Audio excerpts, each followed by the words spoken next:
There aren't many cities where you can be trekking through a 1,000-acre rainforest in the morning, underwater with jellyfish by noon, and hopping a ferry to an island of food for an afternoon snack. Welcome back and welcome to Vancouver, Canada. We're bringing you along as we spend 24 hours in the city in the Pacific Northwest. We've got just one day to experience some of the best things Vancouver has to offer.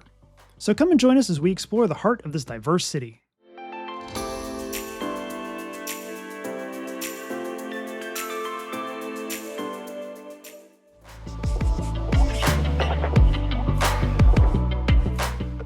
Vancouver, British Columbia is situated between the Pacific Ocean and the North Shore Mountains, so you can see the ocean and the snow-capped peaks at the same time.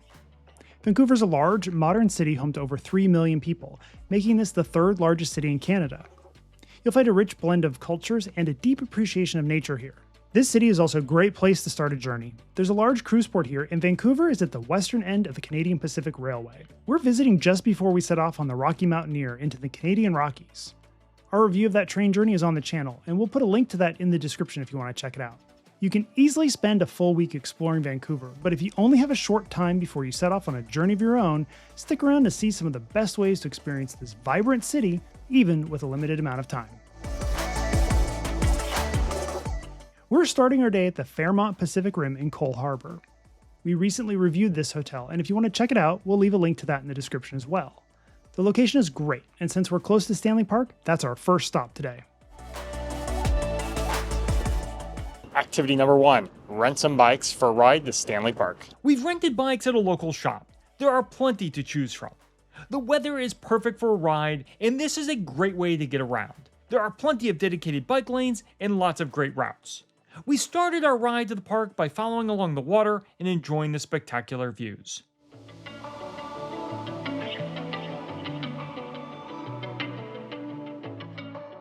This is the largest and oldest urban park in Vancouver. It's nearly 1,000 acres of West Coast rainforest and features some amazing vistas. The main Seawall loop operates in a counterclockwise direction, so you'll start near Cole Harbour and work your way along the shore to English Bay.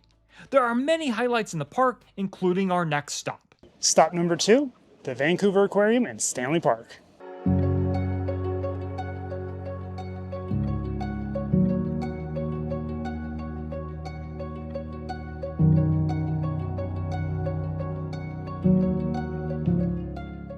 This is the largest aquarium in Canada and home to over 65,000 animals. Hours vary, so check their website if you're planning to visit. If you're coming by car, there is an hourly paid parking lot. So if you bike around Stanley Park like what we're doing today and you come to the aquarium, there are bike racks right outside. Ticket prices vary based on the day of the week, but range between 43 and 51 Canadian dollars. Tickets are time-based. We bought our tickets online in advance. Entry was quick and simple with our digital tickets. One of my favorite parts about aquariums are the underwater viewing areas.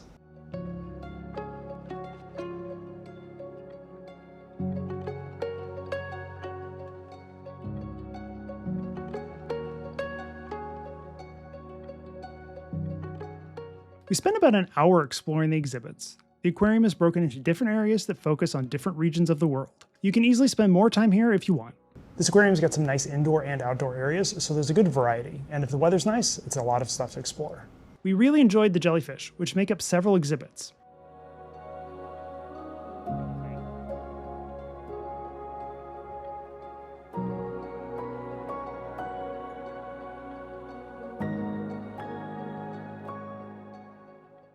Outside, we stopped to watch the sea lions and otters.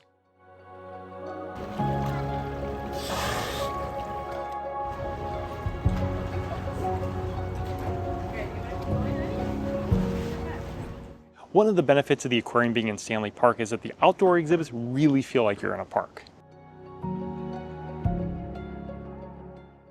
The aquarium does feature a restaurant, so you can get some food while you're here as well. That was a great stop, but it's time to move on. Let's head out, get back on our bikes, and go explore the rest of Stanley Park. Our next site is the Totem poles. There are 9 in total, and they've been collected over the years and relocated to this spot. These are mostly replicas, as the originals have been returned or moved to museums for preservation. This is a good time to point out that this land is part of the unceded territories of Canada's First Nations peoples, who've called this incredible landscape home for thousands of years. Our next attraction is right next door. We stopped here at the Brockton Point Lighthouse here in Stanley Park.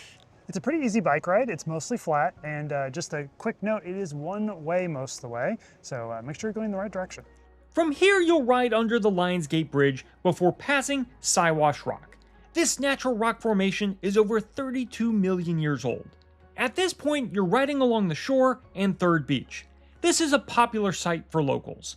There's a concession stand here if you're looking to take a break and enjoy the views. So we've been enjoying the bike trail around Stanley Park, and we wanted to share just a couple of quick tips. The first is it gets busy, even early. Pedestrians, cyclists, rollerbladers, it gets pretty busy on the trail. And there are dedicated bike lanes and pedestrian paths. Just make sure you're on the correct one.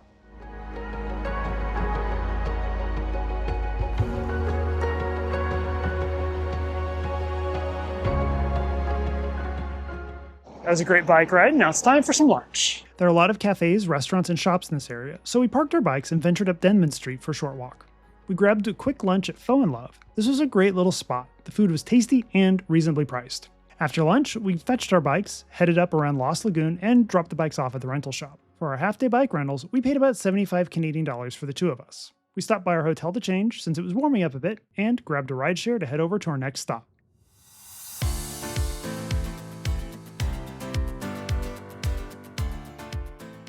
Granville Island is a cultural hub southwest of downtown. You'll find a large range of local shops, art, and food here. There are several streets to explore along with the public market. This large indoor market has an assortment of food stalls. We needed a little bit of a pick-me-up, so we stopped by Blue Parrot for some coffee before we set off and explored the market.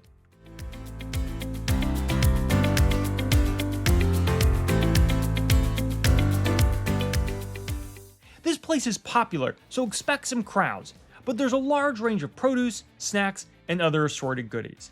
We also found Lee's Donuts, and we're suckers for donuts. Lee's has been around since 1979, and they have multiple locations.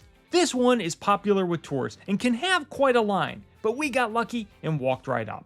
So Trevor has found the donut place, Lee's Donuts, which apparently is famous. Lee's and Donuts. something you gotta go do. Maple. I got maple ring. It's Canada. Have to do it.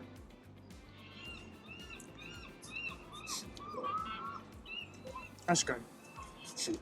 So the next one I picked out, this was based on the woman who was helping us. She said her favorite, and this is the churro donuts. It's your donut, you eat it. Oh, okay. No.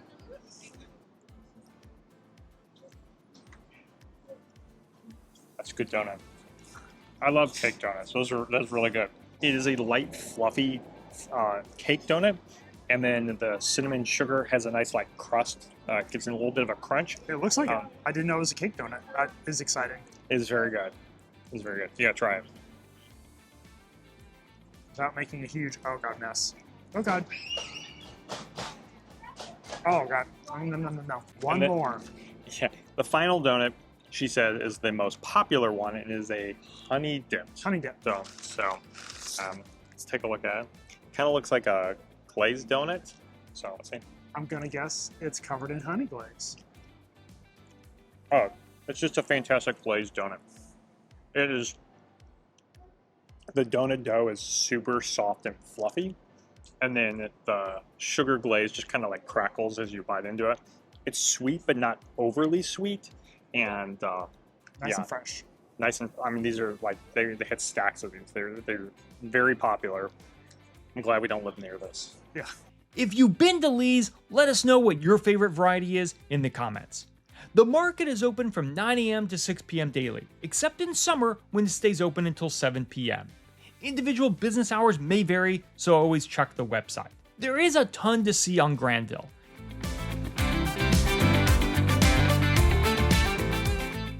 Not ready to leave just yet, we stumbled upon an artisan sake maker, the only sake winery in Vancouver, and we decided to stop for a tasting. They do a curated tasting along with food, and this was a fun experience. You can easily spend a few hours or a full day on the island. Parking can be difficult, so if you want an easy way to get to and from Granville, take a ferry. There are several, and they're relatively inexpensive.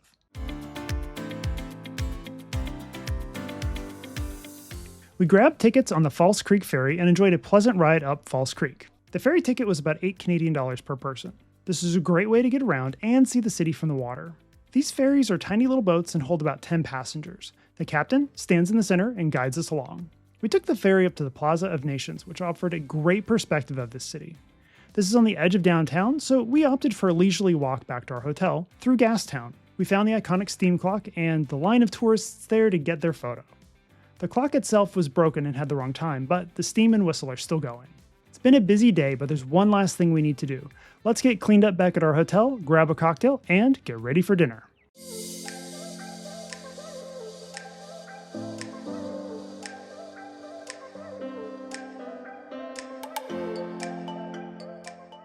Representing the diverse population, there is no shortage of great dining options in Vancouver. From casual spots to high-end award-winning restaurants, you'll find something for everyone. We couldn't pass up getting some fresh sushi. We stuck close to our hotel and ate at Miku. With great views of the harbor and a large menu, Miku is a popular spot. We enjoyed a kaiseki or multi-course tasting menu. This was a great way to end an amazing day of exploring the city. We even had a bottle of wine from British Columbia.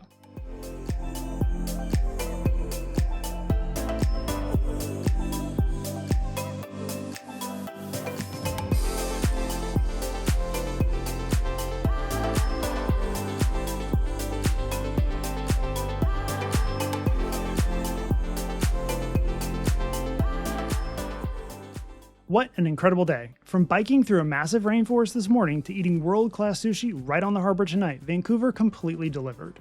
If you only have one day here before catching a cruise or jumping on the Rocky Mountaineer like we did, this itinerary gives you the perfect taste of the city's nature, culture, and, most importantly, the food.